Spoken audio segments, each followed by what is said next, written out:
Welcome to my new video. आज के video में हम बात करेंगे कि power star Pawan Singh Bhojpuri industry का कलाकार सुपर हीरो कह सकते हैं।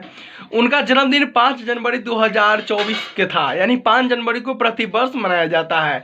इसके शुभ अवसर पर, इसके उपलक्ष्य में पावर स्टार पवन सिंह, हमने पिछले वीडियो में कहा है कि पावर स्टार पवन सिंह सबसे बड़ा 5 करोड़ का गाना लाने वाले हैं और इस प्रोजेक्ट के तहत गाना लाए तो DRJ रिकॉर्ड्स पे गाना आया। मैं बताना चाहता हूं कि सन्नी लियोन, आप जान रहे हैं सन्नी लियोन के बारे में, और पावर स्टार पवन सिंह दोनों मिलकर, पहले तो चर्चा हो रही थी कि लॉलीपॉप 2 आ रही है, हालांकि इस टाइटल को बंद करके लॉलीपॉप 2 नहीं आया, तेरी लाल चुनरिया गाना आया।